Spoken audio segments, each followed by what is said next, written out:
Deus, Ele é fiel.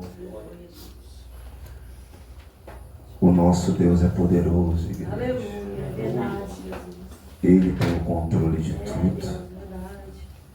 Ainda que as situações não estejam favoráveis aos nossos olhos, nós temos que continuar crendo, confiando e buscando a presença dele. Amém, igreja? Amém. Glória a Deus.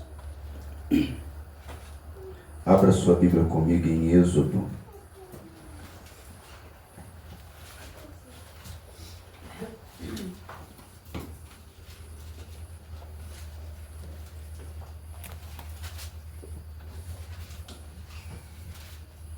Êxodo, capítulo 10.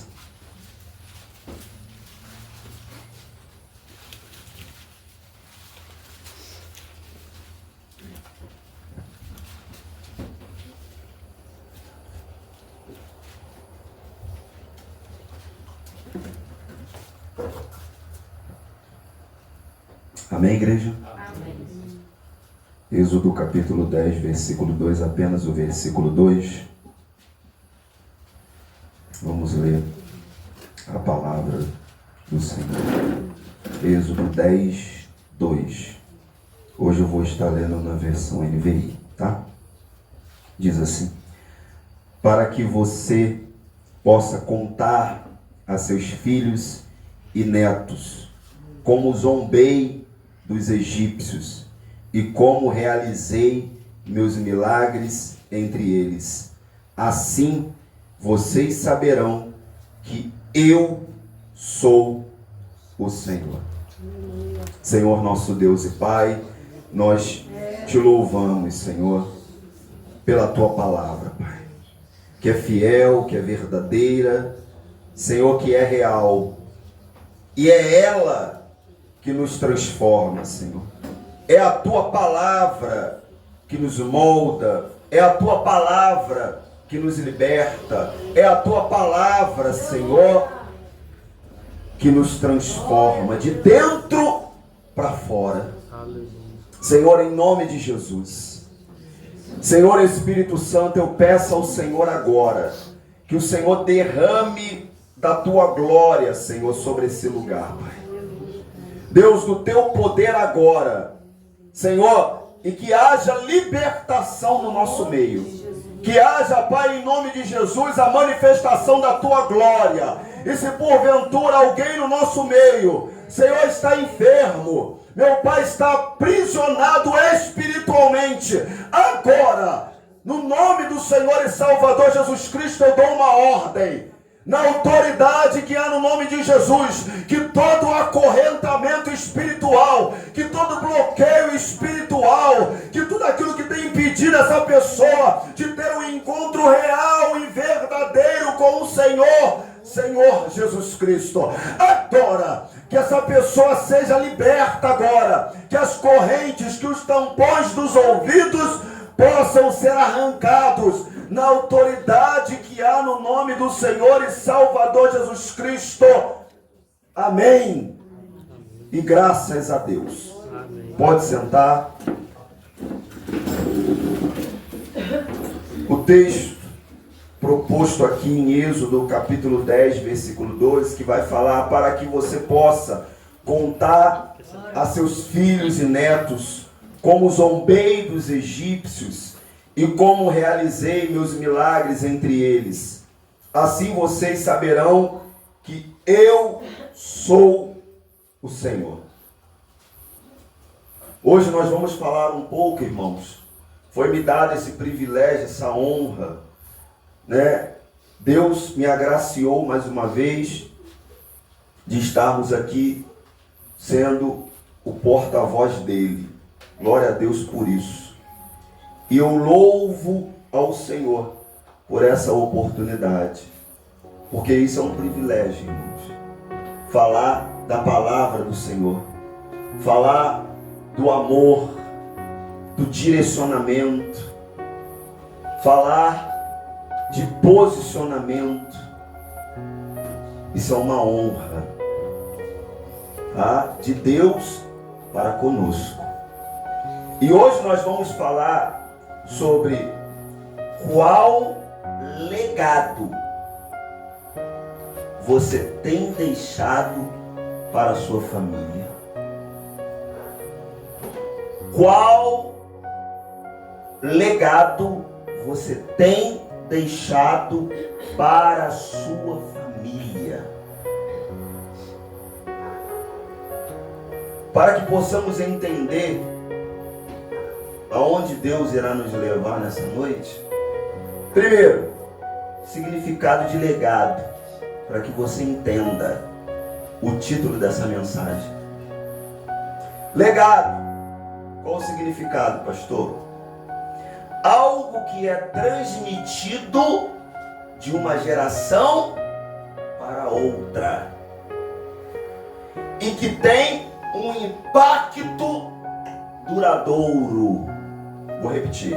Legado, algo que é transmitido de uma geração para outra geração e que tem um impacto duradouro.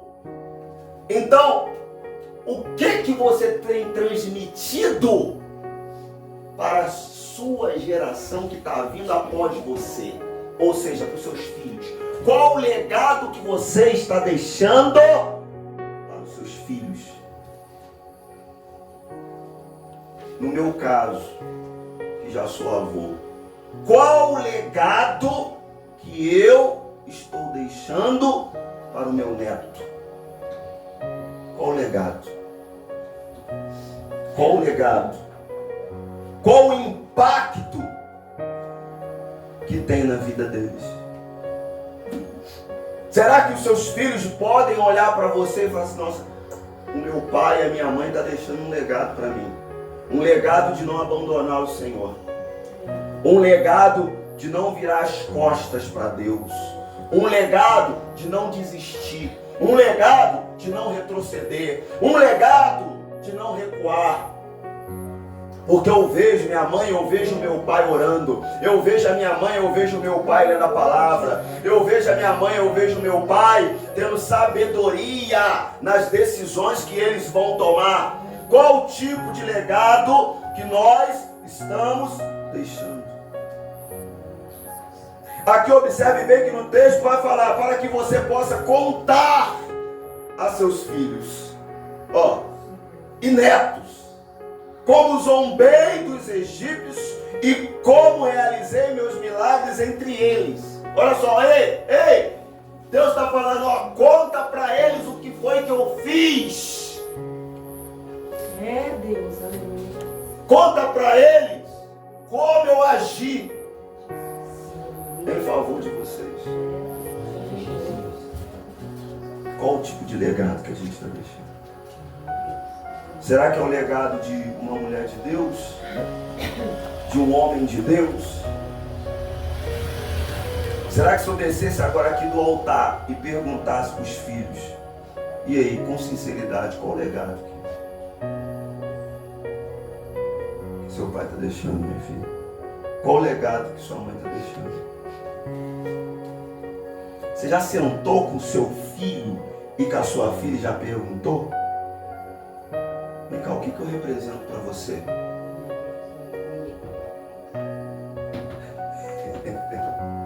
Já sentou? Ou você tem medo do que você vai ouvir? Porque eu ensino aqui no Ministério que os filhos têm que falar a verdade para os pais. É falar realmente o que é.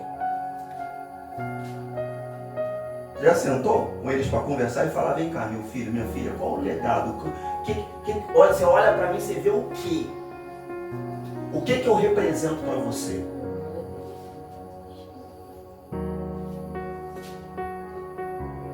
Você já sentou com teu marido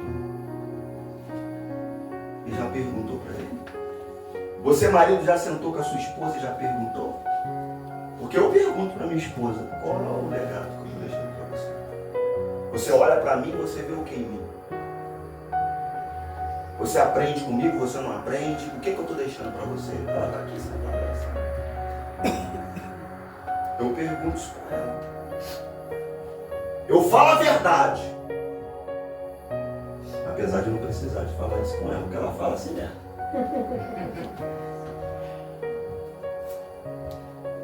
Irmãos, vai muito mais além do que estar na igreja. Vai muito mais além do que dizer que é cristão. Porque falar que vai na igreja e falar que é cristão, tem um monte de gente aí fora que fala. Mas que na hora que você vai ver as atitudes, vai ver o fruto, não condiz com aquilo que está falando.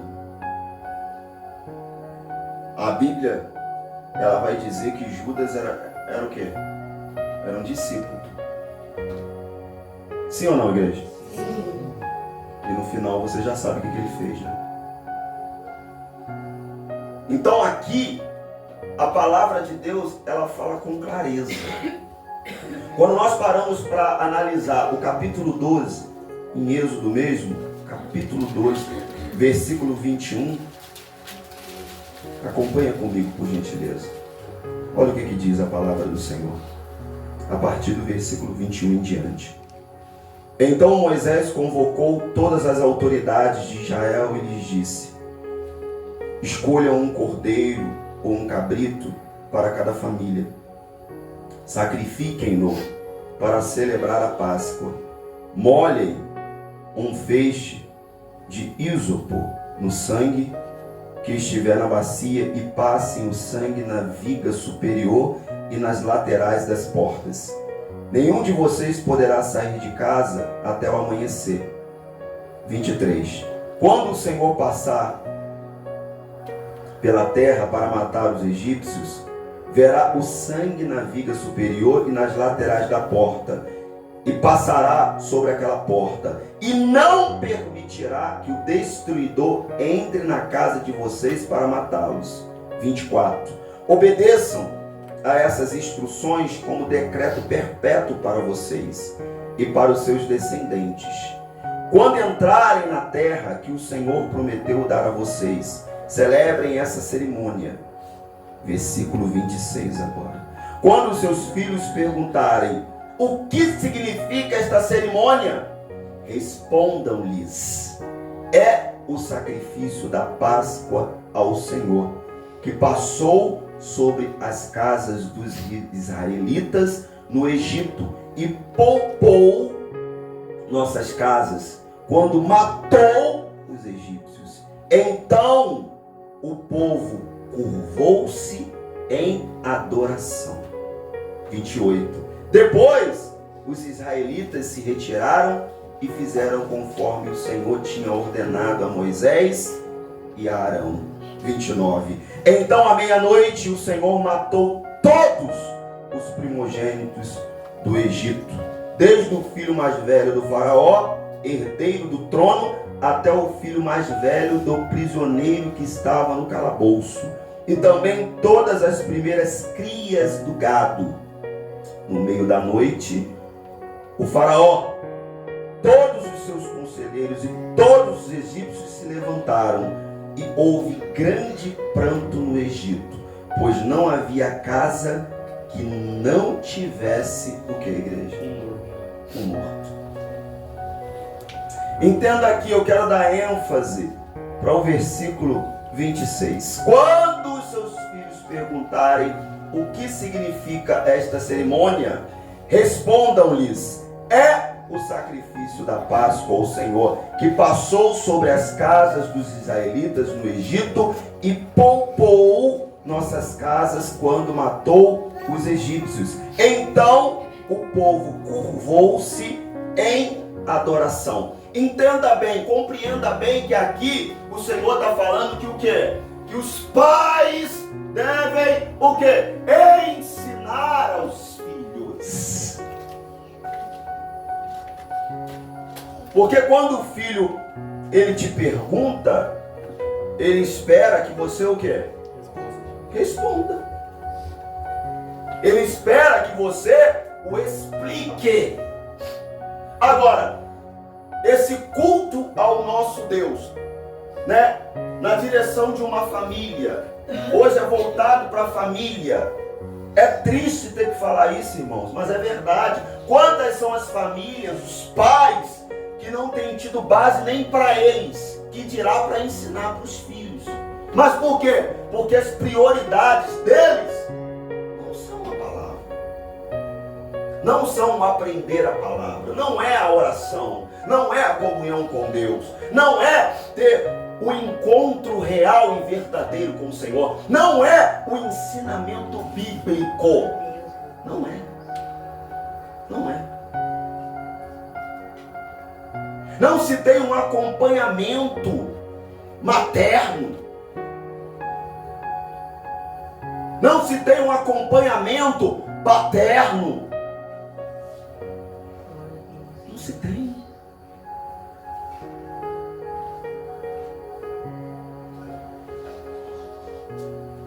Nós estamos aqui na igreja para adorar ao Senhor, para cultuar a Ele e, consequentemente, para aprendermos da palavra dEle também. Como, por exemplo, dentro desse texto, o significado disso. O que é isso, pastor? É uma planta. Isso, pô. É uma planta utilizada em rituais de purificação no Antigo Testamento, no contexto de sacrifícios e pecados. Então aqui, por ter folhas que absorvem líquido, olha que interessante, o ísopo era amarrado em forma de molho e utilizado como brocha para aspergir, respingar, seja água, sangue ou vinagre. Por isso que se preparou, juntou as folhas, fez tipo que um molho, molhou no sangue e passou na viga da porta e nas laterais da porta.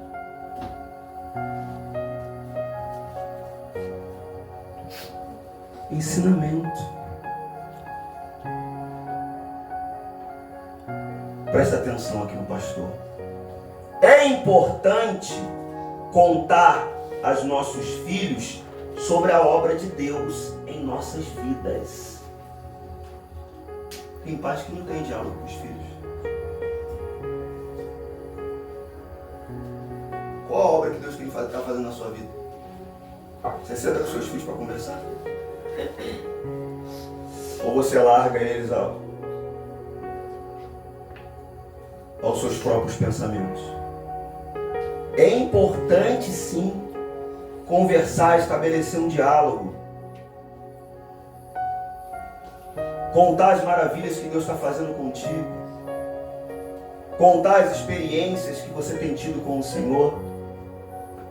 Qual o embasamento que você dá para esse menino, para ele continuar na caminhada na fé? Quando foi que você contou a sua experiência com Deus?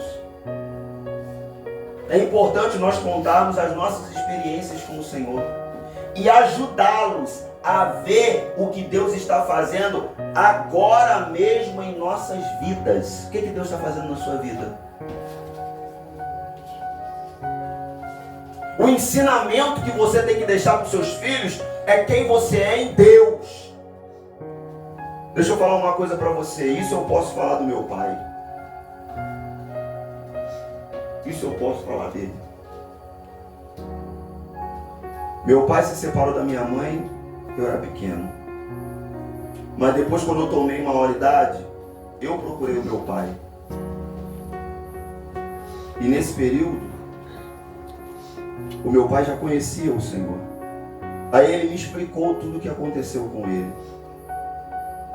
Ele conheceu, né, o lado do candomblé, porque alguém o apresentou e ele foi para esse lado. Automaticamente levou a minha mãe também. E ali eles não tiveram paz. O casamento chegou ao fim. Mas depois que o meu pai teve um encontro real e verdadeiro com o Senhor, ele lutou pela minha mãe 2 anos. Quantos anos? 2. 2 anos. Meu pai escrevia o nome da minha mãe e distribuía para as pessoas que ele conhecia, na expectativa de resgatar o seu casamento. A minha mãe não quis mais. Mas o meu pai, ele me explicou sobre Deus. Ele conversou comigo quem era o Senhor. Qual a conversa que você tem com o seu filho? Você é aquele pai que senta, que lê a Bíblia junto com ele, que explica para ele, que ora junto com ele. Quantas vezes você ora com o seu filho durante o dia? Irmãos, não adianta a gente querer achar que Deus vai fazer se nós não assumirmos o nosso papel dentro da nossa casa, dentro do nosso lar. Nós precisamos assumir o nosso papel, não apenas de palavras. Nós precisamos sair do campo da teoria. Nós precisamos ir para a prática. Às vezes nós falamos demais. Eu vou fazer. Tem que fazer. Você tem que fazer, tal. O exemplo ele vai arrastar, irmãos. Quais são os momentos decisivos da sua vida em que Deus interveio? Quais são os momentos decisivos da sua vida que Deus interveio? Você já conversou isso com eles? A esposa já conversou isso com o marido? Nossa, amor, hoje eu passei por uma experiência bacana lá no trabalho. Não aconteceu isso, eu orei e eu pedi ao Senhor para entrar com providência, e Deus entrou com providência, Deus atuou, Deus resgatou, Deus falou. Eu converso com a missionária, experiências que eu tenho passado lá no hospital, de pessoas. Tem uma que nem do ministério mas me pediu: Gabriel, você me ajuda? Eu ajudo com o quê? O que você precisa? Ela quer aprender a palavra. Eu falei: o quê? Eu falei: o quê? O quê? Eu quero aprender a palavra. Eu falei: tô dentro. Eu vou te ajudar, eu vou trazer. Lá em casa tem um monte de revistas dessa EPAD. Você quer estudar? Eu quero. Eu falei: então eu vou trazer. Vamos começar sobre o Senhor Espírito Santo. Ela: Senhor quem? Eu falei: Senhor Espírito Santo. Eu vou trazer para você. Você vai mesmo estudar? Vou. Eu levei a revista para ela. E aí passou uma semana, eu falei: revista, eu te entreguei. Não, eu vou começar. E ela começou. Fez a primeira lição, estudou a primeira lição, mandou para mim pelo WhatsApp. Falou: Gabriel, fiz a primeira lição, corrija aí, vê se está tudo certo. Eu falei: não sei se eu vou entender, se você vai entender muito bem a letra não, mas qualquer coisa você me fala aqui. Eu falei: deixa comigo. E a gente começou. Eu mostrei missionário, eu falei: aqui, amor. Olha essa alma aqui. E eu corrigi, eu mandei para ela. E ela está toda feliz. Eu falei: agora vamos para a segunda lição. Não pode parar. Ela: não vou parar não. Quem somos nós, irmãos? O que nós estamos fazendo com aquilo que nós temos? O conteúdo que você tem, aquilo que você lê, aquilo que você estuda, aquilo que você aprendeu para quê? Para ficar retido em você? Porque tem pessoas que sabem até o que tem que fazer, mas por que não faz, meu Deus do céu? Ela tem na teoria, ela sabe, tem gente que é muito bom na teoria, sabe sair de qualquer situação na teoria, na fala, mas quando exige uma postura diferenciada, ela deixa a desejar, ela se complica, ela não consegue. Por quê? Porque não houve uma transformação de dentro para onde? Para fora. Ela tem que forçar a situação. Isso não é conversão, irmãos. Não é. Quando você tem um encontro real e verdadeiro com o Senhor, é espontâneo. É espontâneo. Você faz as coisas espontaneamente. Tem uma espontaneidade nas suas atitudes. É assim que funciona. Então, quando você tem experiências com Deus, pastor, eu não falo. É porque você não tem? Por isso que você não fala. Mas é porque você não busca. Porque você dá prioridade para outras coisas. Porque a partir do momento que você buscar, a partir do momento que você se comprometer, a partir do momento que você se lançar, que você se entregar, que você verdadeiramente sair desse campo carnal, mundano e viver as maravilhas de Deus no campo espiritual, automaticamente você vai ter experiência com Ele. E você vai ter o que falar para os seus filhos. O que Deus está fazendo agora por você. Você que teve um real encontro com o Senhor, você já conversou com seu filho sobre o seu encontro? Você já explicou para ele? Ele já sabe? Ou não? As experiências que vivemos com Deus através de oração, de jejuns e a palavra de Deus formam o alicerce da fé que os nossos filhos terão em Deus. Eles vão olhar para as experiências que você, mãe, tem com Deus. Ou você só fala só mecanicamente, ó, tem que ir na igreja, hein? Tem que ir na igreja, hein? Tem que ir na igreja, hein? A mãe só fala que tem que ir na igreja. Meu pai só fala que tem que ir na igreja.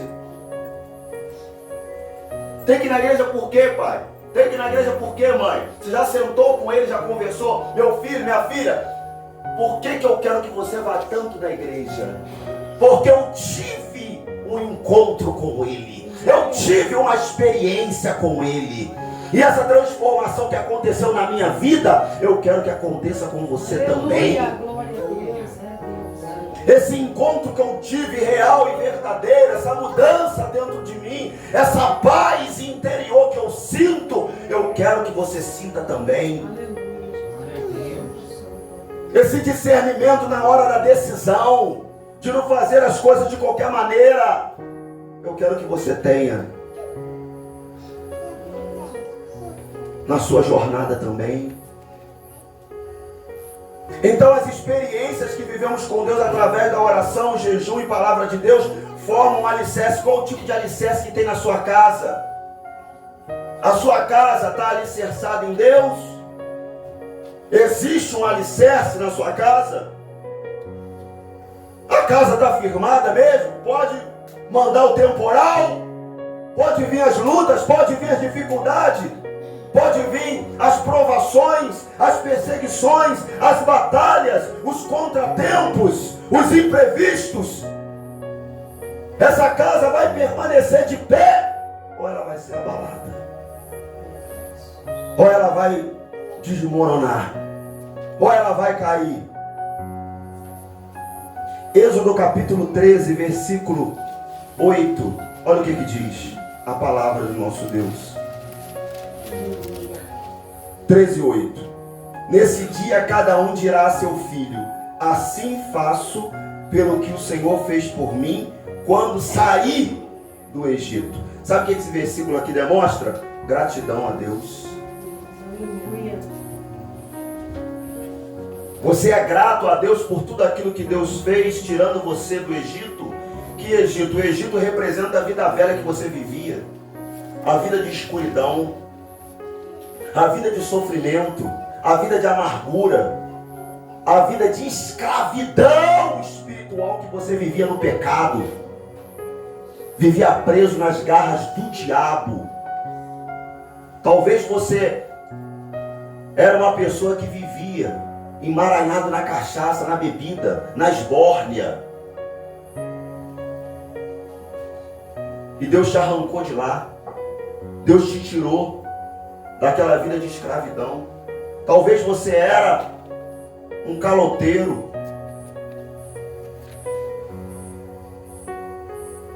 Talvez você era um mentiroso, uma mentirosa. Um palavrudo, uma palavruda. Só vivia com palavras torpes na boca. E hoje, Deus te tirou daquela vida de escravidão e te trouxe. Hoje você vive uma liberdade em Cristo Jesus.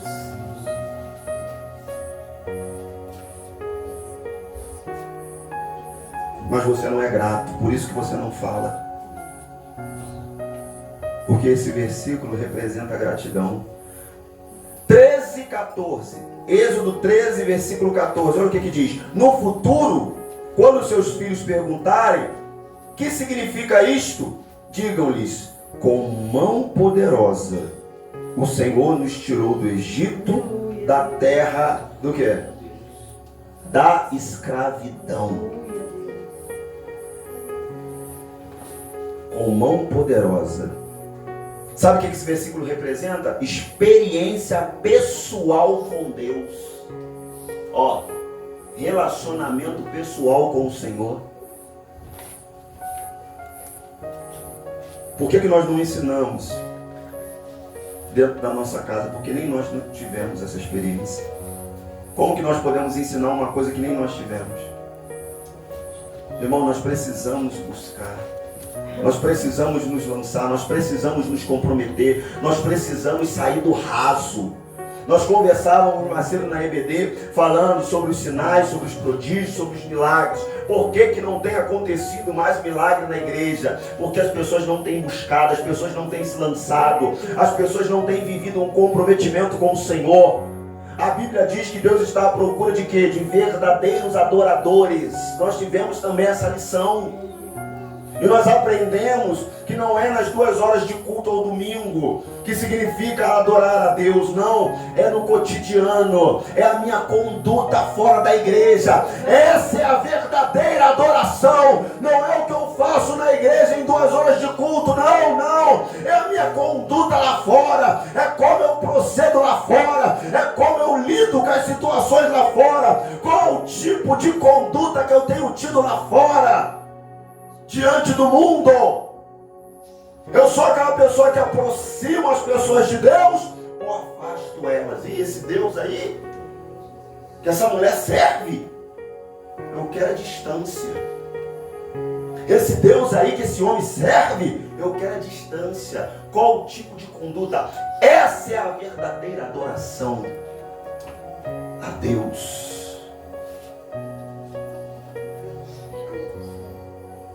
Qual tem sido a nossa conduta? Qual tem sido a nossa postura? Qual tem sido o nosso comprometimento? Deuteronômio capítulo 6.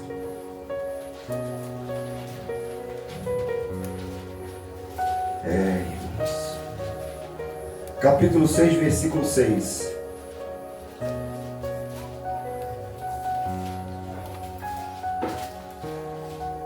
Diz assim a palavra do Senhor.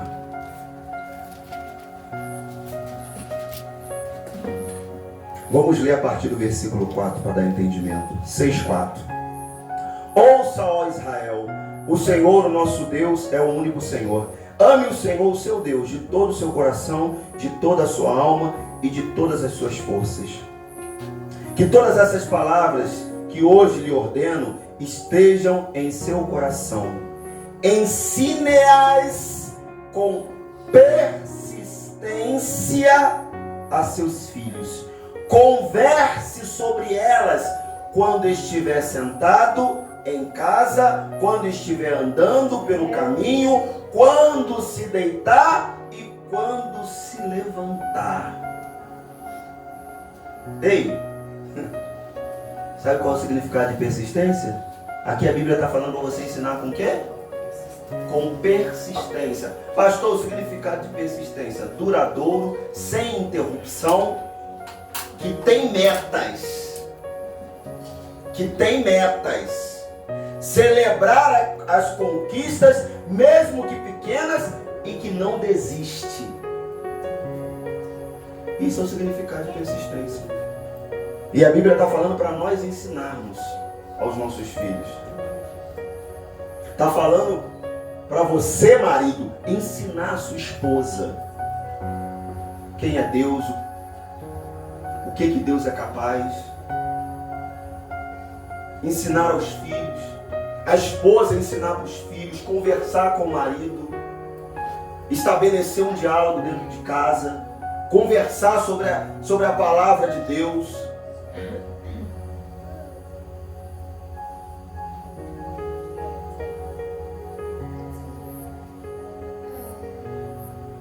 Foi dado para vocês uma Bíblia.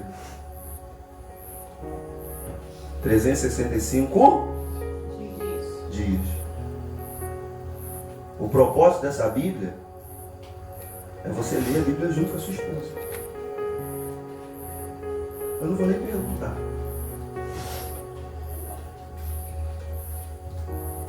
Senão vai aparecer na filmagem. E não ficar com vergonha. Quem é que está fazendo e quem é que não está fazendo.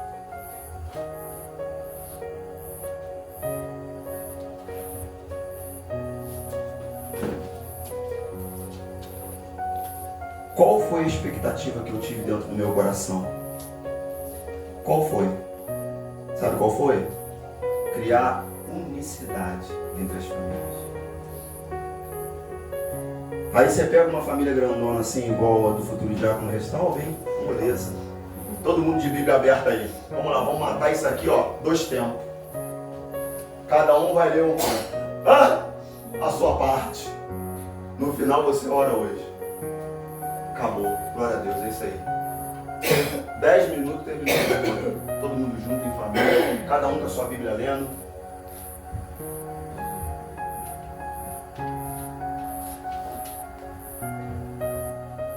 Deixa eu falar uma coisa pra você. Só é difícil aquilo que nós colocamos o quê? Dificuldade. Aquilo que eu não coloco como prioridade se torna difícil. Isso deveria ser prioridade. Porque é ensinar para a família. O comprometimento dentro de casa. Pega uma família grandona também, igual do Gabriel, todo mundo junto, sentado na mesa. Vamos lá, cada um vai ler uma parte.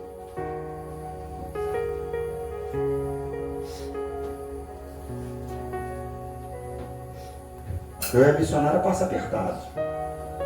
Lê uma parte, ela lê outra. E agora ali tem mais aqui. Lê uma parte, lê outra, e abre a boca, e vão ler. E lê de novo. E às vezes é à meia-noite, a 1h e a gente lendo.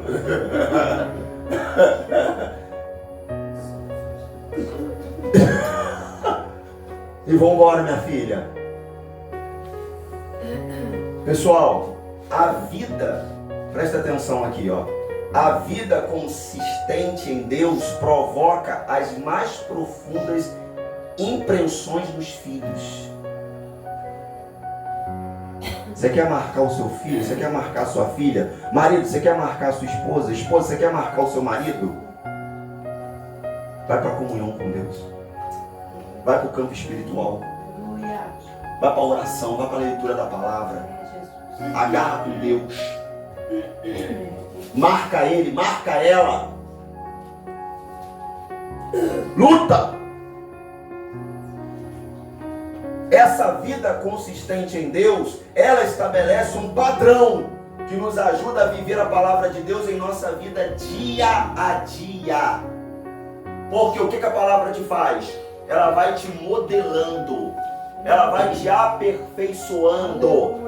A palavra de Deus, ela vai arrancando de você aquilo que precisa ser arrancado. Por quê? Porque ela entra dentro de você e ela expurga de você tudo aquilo que não presta. Ela coloca para fora tudo aquilo que está dentro de você e precisa ser arrancado. É isso que o Senhor Espírito Santo faz nas nossas vidas. Deus enfatizou a importância de ensinarmos a Bíblia à nossa família. Precisamos assumir a nossa responsabilidade e entendermos que o nosso exemplo será muito mais eficaz do que as nossas palavras.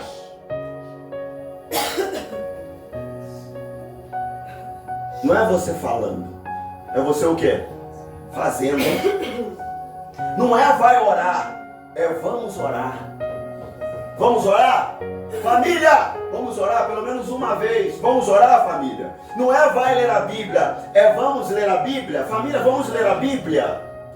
Vamos ler todos juntos, não tem essa de um pro canto, outro pro outro, não, outro pro canto, outro pro outro, estuda outro lá no quarto, fecha a porta, outro lá pra sala. Não, é família, igreja, é família, é todo mundo junto, é todo mundo junto. Ah, pastor, mas tem um problema, só junta pra brigar, então me chama para poder fazer um culto lá na sua casa, que eu vou amarrar esse capeta, esse demônio, que não deixa vocês se juntarem para ler a palavra de Deus.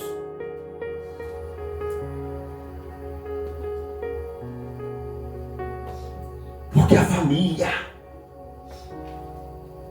Deus instituiu a família. Foi falado aqui, eu estava ali atendendo, mas os meus ouvidos estavam aqui fora. Foi falado sobre família o tempo todo, não, porque a família tem que estar junto. Por isso que nós estamos aqui. Não importa a quantidade, nós somos poucos, mas nós somos o quê? Uma família. E família é o seguinte, meu amigo. Pega para um, pega para quem? Isso é família. Quem é que nunca passou por isso? Eu brigo com meu irmão, agora vai outro brigar com ele. O tempo fecha. Porque a família, não mexe com meu irmão não. Não tô nem falando com ele, mas não mexe com meu irmão não, ele é meu irmão. Ele é meu irmão. Isso é família. Então não é vai jejuar. É vamos jejuar. Quando foi que você estabeleceu um propósito familiar de jejum dentro da sua casa? Olha só, todo mundo vamos jejuar. O marido chega para a esposa e fala, vamos jejuar, amor? Vamos, tá? Os filhos, vamos botar os filhos também? Vamos. Vai todo mundo jejuar. Quando foi? Não é vai à igreja, vamos à igreja? Vamos todo mundo junto? Igreja, o discipulado começa dentro de casa, para depois sair para a rua. Então, antes de eu ensinar fora, eu primeiro tenho que ensinar onde? Dentro de casa. Eu tenho que ser exemplo dentro da minha casa. Antes de eu pregar fora, antes de eu ministrar fora, é dentro da minha casa. Se isso não está acontecendo, a Bíblia diz que eu sou pior do que um incrédulo. Eu sou pior. Qual o legado que nós estamos deixando? Precisamos ser exemplos. E eu começo sempre com os homens. Você precisa ser exemplo para sua esposa, você precisa ser exemplo para os seus filhos, homem.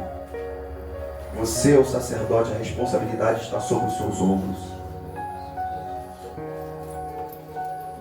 As suas dificuldades e as suas lutas você vai vencer no joelho.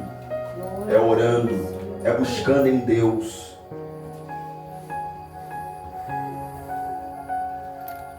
Se levante. Assuma esse compromisso. Não é diante da igreja, não é diante do ministério, não. É diante de quem? Aqui, ó. Diante do Senhor e Salvador Jesus Cristo.